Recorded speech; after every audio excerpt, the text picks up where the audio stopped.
In this segment, we'll be speaking with Fiona Charles, who is the Director of Family and Social Services Division, and Jamie Saunders, who is the Executive Director of the Directorate of Gender Affairs, both co-leads of the Women's Forum at CHOGM, which is scheduled to take place from November 1st to 4th in Antigua and Barbuda. Guys, welcome. Good night, good night. How are you doing? Good. I'm good. We want to get right into it because there's a lot that we can talk about when we talk about gender affairs and specifically the empowerment of women and the issues affecting women. But I wanted to ask the both of you this very important question. What role do you think Antigua and Barbuda can play at CHOGM when it comes to enforcing or empowering women? Jamie, first. Yeah, so for me, I think Antigua and Barbuda can and will play a very prominent role. I think when we look at Antigua and Barbuda's progress over the years in terms of advancing gender equality, women's rights, we have a very strong record to stand on. In terms of gender-based violence, we were pioneering in terms of our establishment of the Support and Referral Center in 2017, which has been a model that other countries within the region have adopted quite effectively to meet the challenges facing survivors of gender-based violence. We have been one of the most, the strongest Caribbean countries in terms of adherence to international conventions. So conventions such as the Convention to End All Forms of Violence and Discrimination Against Women and Girls, CEDAW, Belém do Pará, as well as the Beijing Declaration and Platform for Action, all major undertakings in terms of the requirements for national reporting that requires cooperation and partnership from government, civil society, the private sector, to basically give a strong overview of the progress, the opportunities and the challenges facing the country. And outside of that, the Directorate of Gender Affairs, civil society have all been very active in terms of executing programs, advocating for policy and legislation to ensure that we have a robust, institutionalized approach towards mainstreaming gender international development and decision-making. So I think the Commonwealth Heads of Government meetings, and more specifically the Women's Forum, will be an opportunity for us to showcase our strengths, be transparent about opportunities we have to strengthen where we have gaps, and to also learn from our counterparts as well. Fiona, can you share with us the opportunities you think that will be presented with us participating in CHOGM and taking the lead in this case in CHOGM? Well, one of the things that I think that CHOGM provides an opportunity for us at Antigua and Barbuda to do is to ensure that we highlight those important topics. So areas such as climate change, aspects of women empowerment and entrepreneurship, looking at the whole idea of women in leadership and decision making, and of course highlighting the issues and supporting strengths that we have made, as Jamie would have said, in terms of gender-based violence. And of course there is a little conversation in terms of how we would also integrate the conversations concerning mental health around those varying topics. Now, one of the things that it also allows us to be able to do is to allow for others to voice what they have experienced. It allows for a platform for international and regional delegates within the region to also indicate their strengths, their weaknesses, their gaps, and how do we strengthen how we support women and girls, and in advantages that the work that we do already. In addition to that, it also allows us to bring together our corporate support along with our civic organizations, and we have been working with Women Against Rape for quite a bit in Antigua and Barbuda, one of our local entities, but it also allows us now to continue that conversation. So with CDB, they have been on board. We have conversations with Equity Fund and other regional and international partners. So this is going to also allow us to have those discussions, but also allow us to come to some agreements in terms of what would be our way forward, and ensuring during that ministerial discussion and ensuring that those things are our focus areas in terms of ensuring that we also integrate the SDGs as well. Are there any particular gender equality challenges that you think would require greater attention at this forum, particularly for Antigua and Barbuda? Well, our main thematic areas are gender-based violence. We also have climate change. We have women in leadership, and we have economic empowerment. And there are strengths and challenges in all those areas. I mean, the question you asked is more related to the challenges, I think, in Antigua's context. Women in leadership stands out particularly within the political landscape.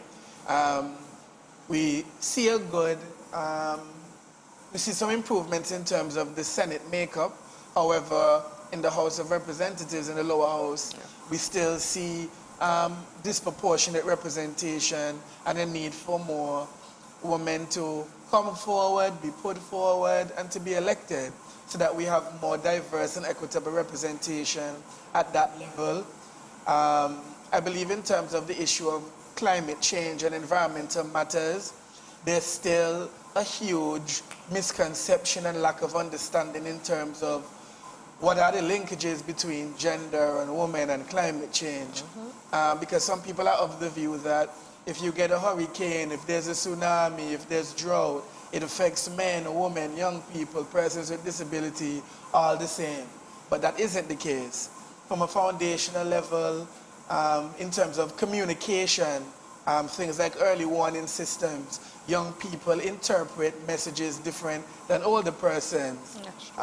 Women have control over certain resources and have certain responsibilities within the household. And if a hurricane comes tomorrow and there's no electricity, that affects a mother differently than it may affect a father in terms of the responsibilities they have within the house. All of these things give some insight into the type of understanding we want more people to have in terms of what are some of these key intersections between gender and environmental and climate matters. And I think economic empowerment, all over the region, we see inflation, we see geopolitical and international developments that are affecting everything from the cost of fuel to the cost of basic and essential items within the supermarket. And this has implication on the quality of life that both men and women can have, and it creates a more urgent need for special measures to be in place to support the economic stability of women and vulnerable groups in particular, and entrepreneurship, social protection mechanisms. All of these are things that I think are going to be on the table for discussion at the Women's Forum during CHOGM that we hope will be able to happen from a perspective of both seeing what has obtained in other Commonwealth jurisdictions that has succeeded, as well as what are some new innovative ideas that would be new territory for all of us that may be effective in terms of remedying some of the issues that we see and providing a foundation for our governments to develop policies and programs and mechanisms to strengthen the economic situation of all citizens, and especially women and girls, considering it's the CHOGM Women's Forum. Now, if you probably have to add to that, but I do as well want to ask you your perspective on something very specific. Jamie mentioned climate change and how it impacts certain demographics differently. I think a lot of times, as he mentions, when we hear there's a hurricane, a disaster, a hazard coming about, we think, oh, we need to get food, we need to ration. But there is the very human part of it where women need to feel safe. A woman might be in a period, for example, menstruating during a hurricane or a storm. She might be breastfeeding. Is there a safe space for her to do that? And are there products that she needs? Is that available to her? Because a lot of times, perhaps if you ask a man to pack a hurricane bag, he may leave out a very, very essential item. Is that some of the things that you'd like to raise, or you think that's important to you? Well, you can't took all the words out of my mouth, but one of the things that we have been having a lot of conversations around in the last year and a half, and with partnership with SLC, which is Scrub Life Cares, is bringing to the forefront the whole idea of period poverty, and how a lot of our young women, girls, and women in disasters do not have access to things that they need during that period of time. And you're right, a lot of times that is not seen as a necessity. Spaces for breastfeeding is not seen as a necessity, and that's a conversation that NODS also has been having in terms of what they would want a national shelter to look like, in terms of being able to have those specific accesses and protocols. In addition to that, one of the things that we recognize as well is that a lot of our children become vulnerable during that period of time, primarily our girl children. So let's say, for example, shelter settings. Conversations have been developing a lot more in terms of ensuring that when we say safety, it's not just the typical safety. We are known that a lot of abuse happens within shelters. There has been reports throughout the Caribbean and Antigua and Barbuda hoping that we never become a part of that statistic. In that, there are reports in terms of access. And of course, a woman might be sleeping one way with her children and then not sure where her daughter is at some point in time in the evening because of the different setups in terms of where families are placed versus where the general persons who need, safety during that period of time, along with persons with disabilities. One of the things I'm grateful for that we have done a lot of improvements in terms of accessibility for persons with wheelchair access, etc., to have bathroom facilities, but that's not everywhere. And so those conversations need to continue in terms of how do we ensure that persons who need equitable support within different access points throughout our country and the world continue to be able to garner that. And so the conversation continues in terms of ensuring that why does a pad have to cost $50? Right? Like, why does a woman who has different sensitivities have to be placed into a situation where she can't access the type of product that allows her to be even just secure in her womanness, you know? And so those conversations need to be continued in terms of how do we ensure that those things are accessible financially even to our families who are within a particular income stream. Now, Jamie, you are heading a particular institution, and you have to kind of navigate the issues of gender, men versus women. How have you been, and how have some of your main colleagues been supportive to women when it comes to gender issues, and how do you think that you can bring that across at CHOGM? And of course, this is not denying that men also have issues. You could also touch on that as well. Yes, I think historically, the Directorate of Gender Affairs has always been seen as the entity that is all about women. And rightfully so, based on history, it was formed as a women's desk out of a need for there to be advocacy, policy, and legislation that would support the evolution of meeting the needs of women and addressing the challenges that they face. Over time, it would have evolved into becoming the Directorate of Gender Affairs as we transition through time and new things would have emerged, within development and things that affect men and women. And we have evolved with the times as an organization, and we promote gender equality as something that requires a people-centered approach. Gender is not about men, it's not about women, it's about people at its core. So men are not inherently powerful, and women are not inherently weak. Persons with disabilities are not inherently at a disadvantage. We all have vulnerability, a lot of it that is sometimes socially constructed in terms of restrictions that are placed on each of us. And I think the Directorate tries to take an equitable approach to that based on the respective issues. So, like, for instance, right now we look at the issue of tertiary level education. Right now we see women dominating within this field in terms of enrollment, and we see men struggling in this area. And sometimes what you will hear, conversely, is that, yes, we see men dominating within tertiary level women dominating with tertiary level institutions, however, the men still get all of the higher paying jobs within STEM. And so what we like at the Directorate to say is, one should not diminish the other.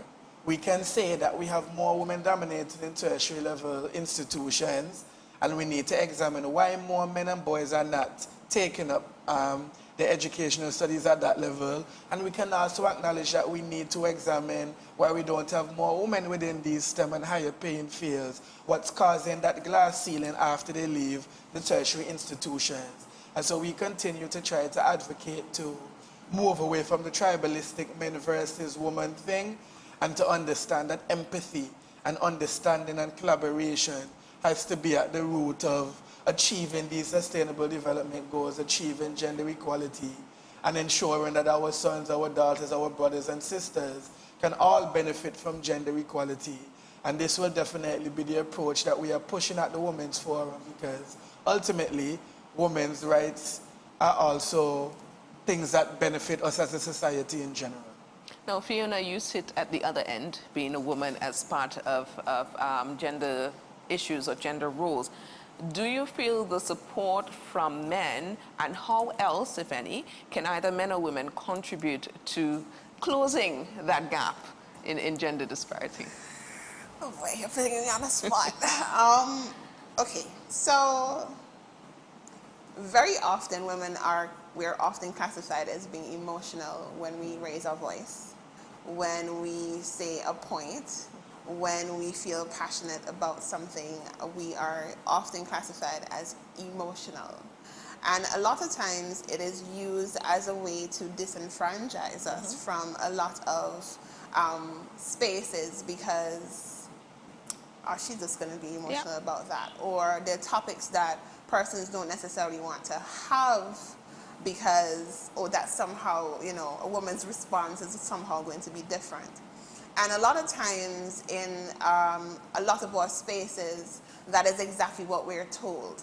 So a guy gets to be upset, and he gets to be passionate, he gets to be loud, and everybody says, man, he's a good leader. But a woman does that, and everybody goes, oh, she just needs to keep her emotions in check. And sadly, I have experienced that in this role. My current minister and my minister before that, so Minister Rodden Turner and Minister Michael Joseph, have been very supportive in terms of how they would have, engaged with us as women. But I can tell you that I have experienced a lot of chauvinism in that women shouldn't answer back. And I have experienced a lot of that within this role in terms of, oh, you're just the director and you're just female, so I run this. So we have all had that at some point in time. And that sometimes can be very demotivating as well in terms of how we push through our different roles. And so this provides us, CHOGM provides us with an opportunity to recognize that a woman can be, quote unquote, emotional, but still be good at decision making, but still be good as observation, but still be good at making a lot of decisions that impact others, allowing for the different conversations around what women have experienced, because everybody seems to somehow think that, those things don't happen anymore. We are in the 21st century and that's the old time way. But those things very much happen because we still have persons with a very traditional mindset of thinking that you need to be quiet. You need to check yourself in your space, and why aren't you home in your kitchen? There's still a lot of that. Women are still required to lead households, plus run businesses, plus go to work, plus do all the things that are required of them. And all that is well and good, but also understanding that there's another level of support that women need in terms of, once a woman starts balancing all of that, also recognize that it takes a longer period to adjust in terms of having a child. Yeah. In terms of being able to process the different things that are happening. In addition to that, our numbers for women in mental health are higher within the world globally. We have a lot of women suffering anxiety, depression, and the different things that are happening. And this is not to say that men do not suffer, because they suffer differently. They don't talk about it, because that in itself is another traditional mindset that our men are supposed to be stronger and supportive and keep it all together. And so there's an importance for us to be able to also find a balance in navigating those type of stuff, those type of challenges, but also facilitate a space where persons are able to say, these are our issues, be clear about what our issues are, and these are the ways we're going to make recommendation or amending to them, and allow for the different or different leaders, etc., to be able to bring those topics to focus and allow for women's needs and their rights in the way that they need to be represented, to be heard, and to recognize that climate change is not just us losing our coral reefs, etc. That also with the changes with climate change, there's also going to be a lot more mental health susceptibility. In that, one of the things that the UK Psychological Association would have put out even last week was persons who are on antidepressants, make sure that you're hydrated, because the hotter the sun, the more likely that your meds are not going to work. And those kind of conversations that needs to continue to be happening. Those are some of the discussions that we want to be able to continuously have, and bringing more awareness to how the different changes in the climate actually have a huge impact on all of our viability. You know, you were talking, and the entire time in my mind, I was like, I have stories to tell. I absolutely agree. Guys, unfortunately, we're running out of time, but I do want to ask the both of you to tell me what you're hoping to get out of CHOGM, whether it be strengthened policies for Antigua and Barbuda, a better understanding of where the rest of the 56 nations lie. And I will allow Jamie to go first, and Fiona, you shall have the last say, as it is a women's forum. No objections here. You know, for me, I'm really excited about it. I think it's historic in and of itself for Antigua and Barbuda. You know, when you look at the size of our country, both geographic and population-wise, proportionate to the scale of what CHOGM is going to be, it's really amazing that we're going to be hosting this. And I am very pleased at the fact that we are able to continue the tradition of CHOGM in the sense of being able to have the various forums, including the Women's Forum. And I think that the issues that we will be discussing are very pervasive, they're very practical, they're very relevant. And as Antiguans and Barbudans, we are alongside the Commonwealth leading the charge in terms of coordination and planning. And with that will come inclusion of Antiguans and Barbudans to be able to play a prominent role within the forum as speakers, giving keynote addresses on panels, our cultural icons, our creatives, our artists. They will also have a seat at the table, and we plan to take a more unconventional approach towards bringing across some of these key issues as opposed to just the normal conventional panels. We'll also have that as a modality in which we're getting across the message as well.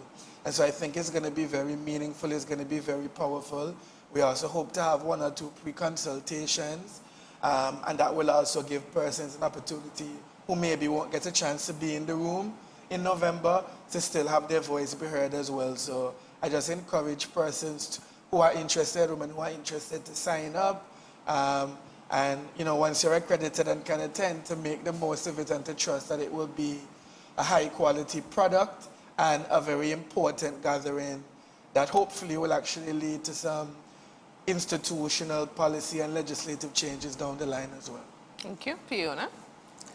I'm hoping that, you know, I'm extending what Jamie would have said, and we are hoping to have those things solidified. But one of the things that I would want to see also happen from CHOGM alongside the legislative changes, policies, etc., is more support financially, sustainable support. A lot of times we are project-based in terms of the type of support that we receive, but it's not sustainable.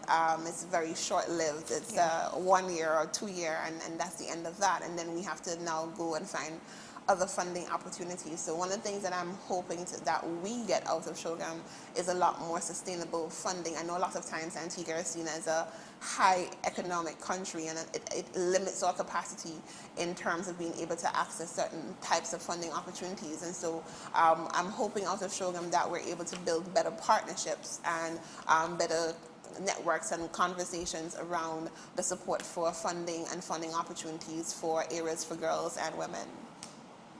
Right, guys, thank you very much. Hope to see you there at CHOGM 2026. I hope to see a very unconventional modalities that you'll use to get the message of gender equality across. Definitely. Thank you. Thanks for having us.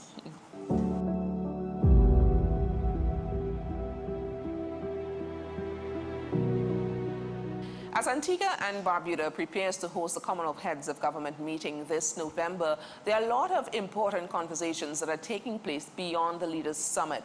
Among them is a Women's Forum. And tonight, we'll discuss the issues affecting women and girls and how those shape the economic activity, not only around Antigua and Barbuda, but around the 56 Commonwealth nations. We have Sheila Rosso. How are you doing? Hello, hi. Hi. Thank you. We want to get right into it. The first thing that I want to speak about is your election to the United Nations Committee and how you think that will shape the discussion at the Women's Forum coming up in November. But first, tell us about your appointment and how you got to that position. Okay, well, thank you very much. It's my pleasure to be here and to share my experiences with the general public, especially my recent election to the CEDA Committee. Let me start off by first thanking the government of Antigua and Barbuda for nominating me, and especially the Ministry of Foreign Affairs and their staff, their wonderful staff, that together they work throughout the whole process. They've supported me and assisted me in getting elected to the committee. In particular, the mission, the Antigua and Barbuda mission to the UN in New York. I don't want to call any names because calling names, you'll sort of embarrass yourself by leaving out someone. Absolutely. Possibly. But particularly, I have to thank Glentis Thomas. He basically he's the election officer there, and he was with me side by side for that election. But let me tell you what CEDA is. CEDA is, that's the acronym, CEDAW, and it is the Convention or the Committee on the Elimination of Discrimination Against Women. It is a committee of experts, consists of 23 experts, and countries who signed the Convention on the Elimination of Discrimination Against Women, they are obligated, who signed and ratified the convention, are obligated to, or mandated to report to the committee on how well they're doing in promoting gender equality in their countries. Now, CEDAW is commonly known as the Bill of Rights for Women. It's the only international convention that promotes non-discrimination against women.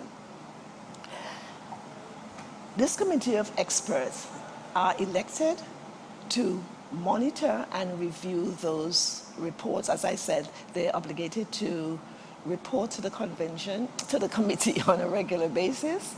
And the committee is there, comprises of 23 experts from various countries, and you've got to be elected to that committee. You've got to be nominated by a country to get elected. So you've got to go through a process of being on the committee. It's not just a selection, you just go there. And it's highly competitive.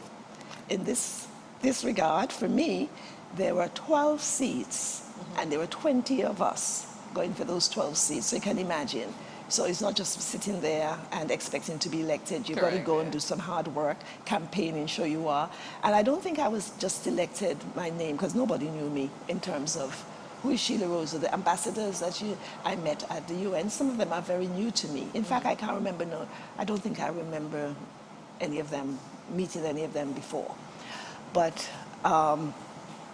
basically, it's a highly competitive process, and I feel profoundly honored to be elected. And even though I mentioned early on that you've got to be nominated by a government to be elected to the committee, I am now that I'm elected with the support of the government, I am now an independent, I'm considered to be independent. Okay. So on that committee, my task will be to monitor and review the reports that are coming before us and make recommendations in terms of what can be done to promote gender equality. I mean, currently for the Caribbean, I was the only Caribbean person English-speaking Caribbean person on that committee on going for the election. Currently we have Professor Eugene Barreto from Barbados, who is serving. We also have Professor Rhoda Reddock from Trinidad. Now she's not going up again. Her term ends at the end of December, and my term begins from January 2027 and ends on 20. So the term is really a 4-year term, and if it's so, I mean, Professor Reddock had said to me that she wasn't interested in going up. And they encouraged me personally to go for it, and they've been directing me, they've been supporting me, and I'm very grateful for that. And but your appointment to the committee is new, but your experience in gender affairs is not new at all. Well, no, it isn't. What I see my election to the committee as a culmination of my work, my career part, my work on nationally in gender affairs, my work regionally, working with the UN. So this is basically a culmination, now working internationally, providing global recommendations to countries, because it's 189 countries that sign and ratify the convention, and all of these countries are expected to do their reports. Right. So contributing to that global policy framework in terms of helping countries to promote gender equality and to providing feedback, general recommendations to countries and giving advice. I can use experiences that I've gained nationally and regionally to assist with that role. How do you think in that role you can help to promote specifically the needs of girls within the Commonwealth? Like, what are the biggest gaps that you've seen in your career, and how do you think you can advance that in that role particularly? I remember Antigua and Barbuda presenting their first combined report to the committee, and a set of general recommendations were made to Antigua and Barbuda. And I can recall that when I was comparing the recommendations that were made for Antigua and Barbuda and some of the other countries, some of them were very identical. But Antigua and Barbuda is quite different. And as I said, I do not see my role as doing a sort of one-size-fits-all recommendation. I see my role as basically looking at the unique situation in every country, the realities of those countries. And you can do that easily by just checking and doing your research, etc., where you can identify the gaps. And you've got to take, when you make recommendations as well, you've got to take into consideration resources. Resources are very limited now, and well, it's always been limited, and you really don't want to make recommendations that will not be carried out, because really and truly they cannot, because maybe the resources doesn't suit their reality on the ground. So maybe they can't sustain those resources long term as well. So hopefully the experiences that I have gained nationally and regionally, working in the Caribbean and even in Africa, can help to bring those realities to the fore. So the recommendation will be sort of more aligned to the countries that we're looking at, that we're reviewing. How can they help women and girls? Again, you've got to look at the problems women and girls are facing in these countries. More or less, even though we are separate countries, we are all different, we all have our unique challenges, our separate challenges. You've got to also realize some of the challenges that we are facing, the discrimination women and girls face, are quite similar in some countries. Let us look at gender-based violence, for instance. Gender-based violence across the board is, women and girls are the majority of those who face gender-based violence, even though men too can face gender-based violence. We have a situation of women in politics and decision-making, and we have the same situation where they're underrepresented in countries. We don't have an equal participation of both men and women in countries. We have other areas in terms of poverty, we have health issues, human rights issues, even the girl-child issues. All of these issues there are issues that some countries are facing, and women and girls, hopefully the recommendations that the committee will provide to the countries will basically help to advance women and girls and put in place policies and programs that women and girls can feel not discriminated against, they can feel equal, they too can do it, and they can see there's a future, a bright future ahead of them. No, in growing up, I've largely seen or recognized the Caribbean as being more matriarchal than patriarchal in terms of who heads the household, who makes the rules. Is that reflected in some of the statistics here in the Caribbean? I know a lot of times we tend to ignore things like gender-based violence or just violence against women because in our minds, women run the households. Is that something that is seen on paper? Well, there's what you call non-discrimination. Let me go back to the CEDAW Convention itself. It has a number of articles. It's not just the convention, it's also other commitments, global commitments that have been made. What comes to mind is the Beijing Platform for Action that has 12 areas. We also have the Commonwealth itself has a gender program in terms of what needs to be done. And in those programs and in those articles that CEDAW actually sort of promoting and putting in place in order to prevent discrimination against women include there's a discriminatory clause, including non-discriminatory. So, and the stereotyping and all of those issues. So they're there. And within those programs, the Commonwealth's Gender Action Plan, it basically would reflect part of what CEDAW is actually asking for. Because CEDAW is basically setting standards, global standards for promoting gender equality and women's empowerment. So basically, that would reflect that. And obviously, Antigua and Barbuda, being a member of the Commonwealth, will be implementing some of those.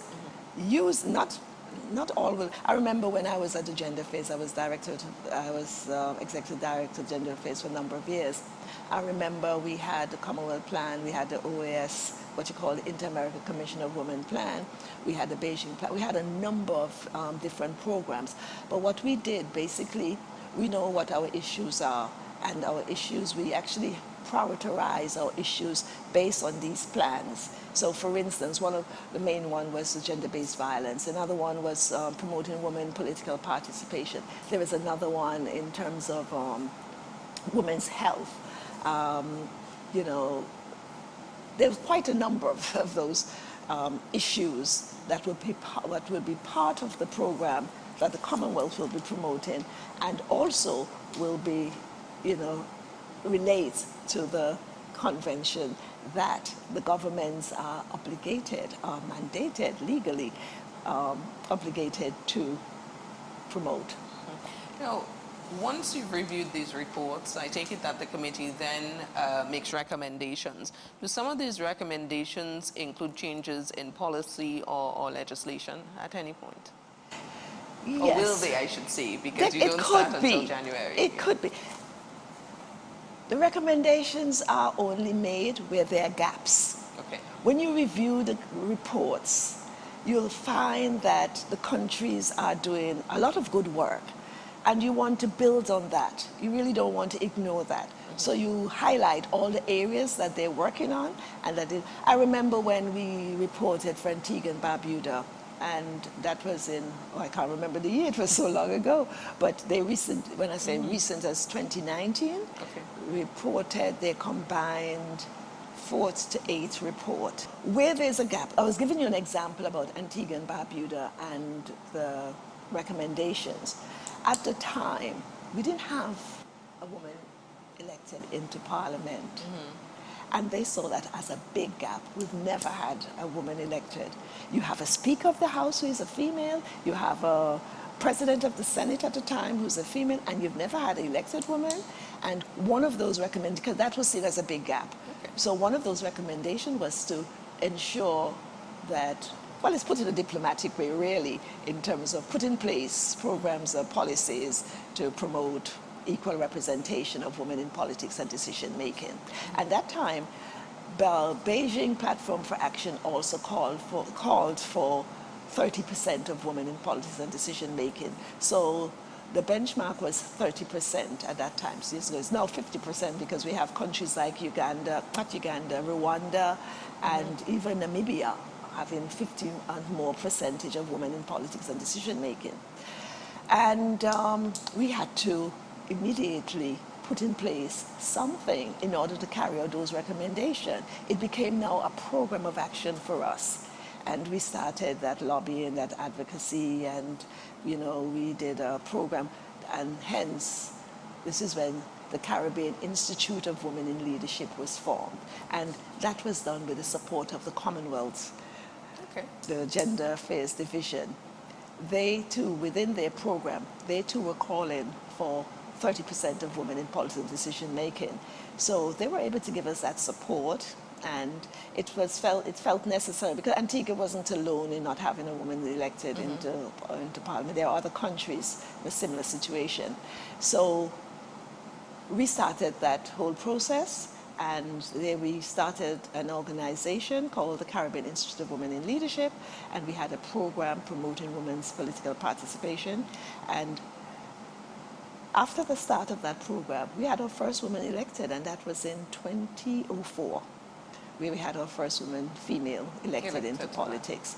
And I'm so pleased to know, but I think the pace is going very slow. I would have hoped that we would have had 50% by now, but I mean, time, you have to, they say crawl before you walk, isn't it? But let us hope that we can build it up. I'm really proud and pleased to see the amount of women we have in Parliament today, where we have quite a high number of senators, female senators and young senators as well. Really proud, and I'm really pleased about that achievement. And even though I'm also pleased about having the 2 females who are elected as members of Parliament, and I just hope to see more going forward. Okay. Sheila, unfortunately, we've run out of time, but I want to thank you very much. And I trust that your appointment to CEDAW will bring more technical knowledge and advancement to Antigua and Barbuda. And of course, we look forward to seeing you at the Women's Forum at CHOGM.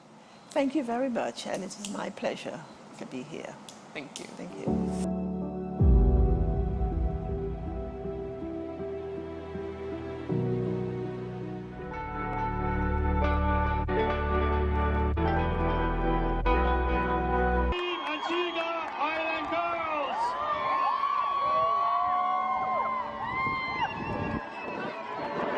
In this segment, we'll be speaking with Kevinia Francis as well as Crystal Clashing, 2 of the 4 women on Team Antigua Island Girls. Ladies, how are you doing? Very well, good night. Okay. Now, there's no doubt that you've been an inspiration to women and girls across Antigua and Barbuda, and by extension, across the world, by the achievements that you've made. What place do you think it has really for women who go after their dreams in CHOGM? So I think our story is one of inspiration, as you say. We set out to achieve a challenge in a very white, male-dominated sport, very male-dominated, especially at the time. And we set out to do something that was, to many people, crazy, insane, but with the support of our community, support of our project team, our families, the Antiguan population, the Barbudan population, the Caribbean, and even our diaspora, we're able to achieve these really, really amazing feats of rowing across the Atlantic, and a few years later, the Mid-Pacific route as well. And I think being able to show that we can do these things with the support of others has a huge place in the Women's Forum. We're going to be part of the leadership track of that forum, and I think our story is timely, and it is one that I think people can learn a lot from as well. Kevinia, do you share that same sentiment? Absolutely. One of the other important factors that I think will resonate with a lot of girls and women is the fact that although people don't think so, we are ordinary women with fears, issues, just like the average female out there. So I couldn't swim before I decided to You go across. couldn't? Yeah, no. An ocean. Crystal suffered from depression, Elvira claustrophobia, some selfishness, as she said. She was never a part of a team before. Okay. And we were able to navigate all those things, come together as a team, supporting each other, relying on each other's strengths, and when somebody was weak, sharing our strengths to bring them up.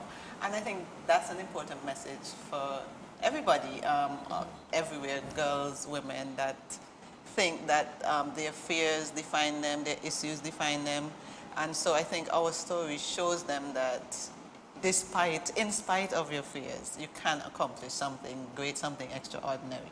I think that is absolutely true, because a lot of times we think we have to be in a particular place at a particular time to achieve a particular thing. Yes. So ordinary women doing extraordinary things is absolutely a good message. Now, Crystal mentioned the support of others, and a lot of times when we hear women empowerment, we think of women bringing up women, but are there others who would have encouraged you, your family, your husbands, your boyfriends, your sons, if you have any, that would have supported you on this inspirational journey? And how do you think that you could bring that across through CHOGM? You can go ahead. Yeah, absolutely. I think our support base was multifaceted. It was men, it was women, it was young people, it was persons older than us. And in fact, I would say sometimes it was some of the older generations that have been some of our more avid supporters, because they can see what things were like in their time before us, and for us to do the things that we wanted to do, they were so behind us. And so I would say that, you know, support comes in so many different formats. I mean, we had a lot of support from the prior ocean rowing teams from Antigua, which were male teams. They paved the way for us to get to this point, and they continue, members of the various teams continue to be supportive of us. And I would say that even the calls we made on the ocean in terms of, you know, what position were we on the tracker, you know, Kev's brother was instrumental to that, although some of her friends, you know, it came in so many different forms. And I think it's to limit yourself to one kind of support really does a disservice to how people, just generally people in your lives, can help you. So look everywhere and expect it from everywhere, and sometimes you also get it from the places you don't expect it to. Okay, so definitely, like she said, we did have a lot of male supporters, both old and young, including we had Elvira's son and Sam's sons, who were inspiration to keep going in low points for the entire team. We had a lot of our governmental ministers that were some of our avid supporters that kept behind of us when we needed whether financial support or in-kind support. They stepped up. So like Crystal said, support comes in all different forms, and it was a good feeling to know that we had the men too that supported the journey of women, because you hear stories that women should not or cannot do things, and to see that the men stepped up in such a grand way on our journey was really important and special to us. Okay. Now, one of the things, or the main thing I should say, that you guys were noted for in the beginning was the fact that you were an all-black female team rowing across the Atlantic, and that was something to see for black girls in particular. Our first major sponsor, so in the beginning when it was just a dream, and we were asking, we didn't know if we were going to get the support and the sponsorship to actually get to the start line, and we were asking, and everybody is listening, nobody was actually stepping forward. And the late Mr. Aziz Hadid, he was the first to step up as our major sponsor. And once he did that, a lot of other corporate entities followed suit. So yes, our male support very important. Absolutely great to hear. Now, as I was mentioning earlier, that one of the things that you guys are known for mostly is being an all-black female team rowing across the Atlantic. And a lot of times we don't see ourselves in that spaces. I feel robbed personally, because when I was growing up, it was very limited employment options that you were offered. Oh, you could be a doctor, a lawyer, this or that. And it never allowed us to dream beyond that.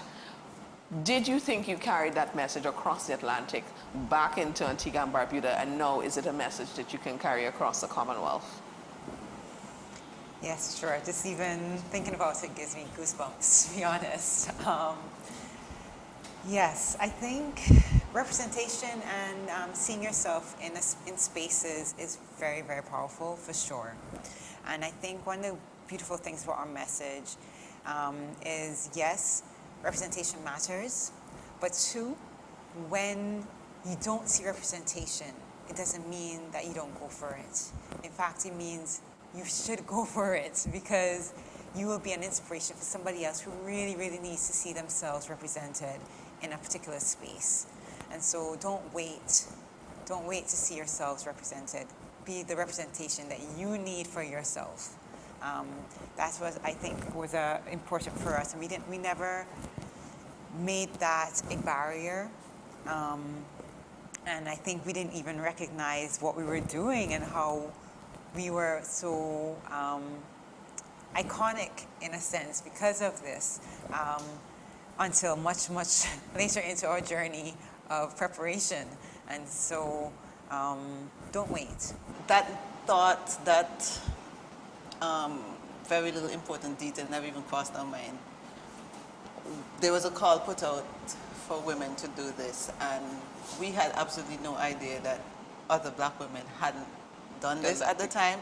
It was just, oh, this is a great feat, this is a great adventure. We get an opportunity to represent our country. We get an opportunity to do it for charity and for competition. Those were our motivating factors.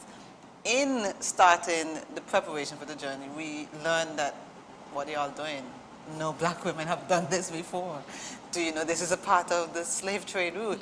And we were like, whoa, what? No, and then it actually became a lot bigger than us. We realized how important it was for others to see themselves in us doing something great.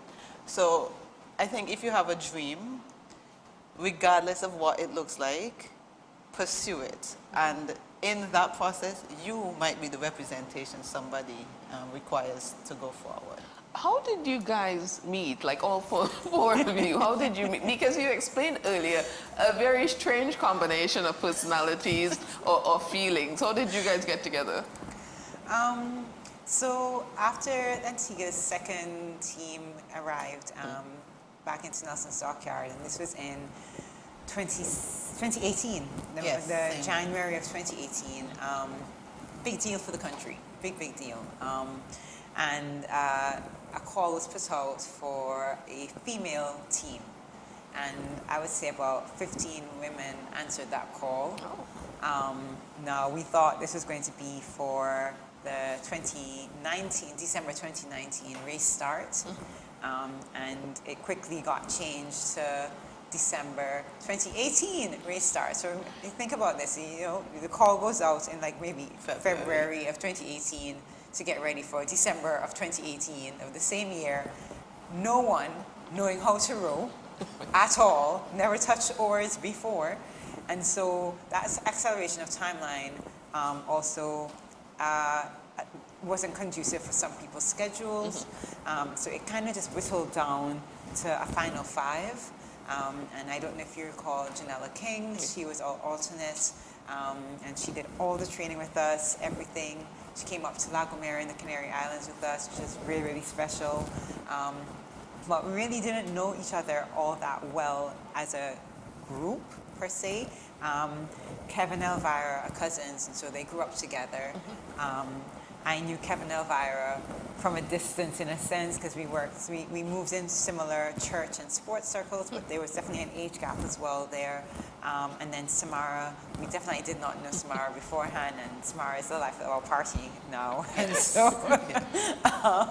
yeah, so we had to learn a lot about each other, and I would say our training, a lot of people think that our role was like the get-go, but we did a lot of preparation from the time we heard about this challenge being put out to the time we launched that boat off into the Atlantic Ocean. We did so much preparation. It was just intense. Week after week, day after day, hour after hour, we were just in all preparation mode. And so we really got a chance to learn each other's personalities, our strengths, our weaknesses, and really how to work with each other when unexpected things come up. Because they certainly do with our group. Convenience already laughing. Yeah. I have stories to tell. Yes. We don't have enough time. No, yeah, but we did definitely form a sisterhood from not knowing each other. And I don't want people to think we didn't have debates. I mean, there were debates. Exactly. We did have, disagreements, but like any family, we really are like sisters. And we address it, we move on, we hug, and then we go forward happily and merrily the next day, singing, everything that we need to do. So we definitely, despite not knowing each other well initially outside of Elvira, we definitely formed a sisterhood, learned each other, and we're still, if you see us present day out, we're still sisters up to present day. Indeed. Now, the outcome or major outcome of your escapades, as I like to say, to your journey across the seas, is that you were able to raise enough funds for you to make a commitment to create a space for women, a safe space for women and girls. Why did you guys choose that particular aspect? You could have focused on anything else, but why did you decide to focus on making girls and women feel safe? Well, this is a decision we had made before we even launched our boat into the Atlantic. We had decided very, very early on when we were choosing causes that we felt were important for us. It was like almost no debate. We just knew that we wanted to support girls and women who needed support. I think, as Kev mentioned, we all came from our own struggles and challenges, and we've known people in our lives who also need support in whatever form that may need to come in. And so we were very clear at the beginning when we formed our nonprofit that we would be raising funds to support women and girls who needed it. That has come in various forms. But we are definitely very pleased to be able to work with the Ministry of Social Transformation to identify the biggest need for our country when it came to women and girls, in particular girls. And so that has been instrumental to guiding us on how what expression that support may come in. Yeah, so we did do a needs-based assessment and collaborated with the government. And I'm not sure if you're aware, we have nothing like that currently in Antigua for no safe spaces for girls in conflict with the law and for women who needs rescue from a terrible situation. So with that said, the girls are put in, whether it is the jail or other group homes, that probably needs rehab or a second chance from a mistake they've made. So we all know how it was as a child. If you can remove them from that environment and give them the opportunity to steer them in a different direction, and we just thought that's really important to have good, active citizens later in life. And when we understood that there is nothing here, that was like, okay, we need to get this done some way, somehow. And the Ministry of Social Transformation has agreed to be a part of that process. Do you guys have a vision for this facility? And I don't mean the building itself, but what you want to see come out, the type of girls that you want to see come out of that facility year after year. Yes, so one of the things that's really important to us is the mentorship aspect, and that's something that we will get involved with directly. And we want to just make sure that these women and these girls have a second chance. And so whatever support in terms of counseling support, in terms of vocational support, just even, like, you know, our strong suit, me and Kev here, is, you know, in the athletic space. And so even understanding your bodies, understanding how to channel frustrations, to channel grief, channel so many negative emotions. These are things that we would like to be able to help persons coming through these spaces as a group, the home that we're going to try to build. All of these things are things we want to be able to impart and guide and, like, again, give a second chance. Okay. Ebony, you want to add anything to that? Well, yeah, definitely. We want to have productive young women in our society that's contributing positively to the economy and to even others. And a lot of times, like you say, if you see something positive, see something, you imitate and replicate that. And with the current trajectory of violence, youth violence that's happening, we definitely want to change that story of those girls that's the only thing they're seeing, you know. So we want to give opportunity, expose them to better, more fun, more great, you know, and they eventually would become greater, a better citizen. And that's all. If we can say one, that's one more than was there before. We definitely appreciate what you guys are doing. Pretty much taking girls from the background as the supporting cast that we usually are and inspiring them to come into the foreground. And we hope that we see you at CHOGM 2026. And we hope that we see a lot of girls, more girls, inspired by the work that you guys do. Right. Thank you very much for joining us. Thank you. So here ends this episode on our Road to CHOGM series. Until next time, I'm Alicia George. Goodbye.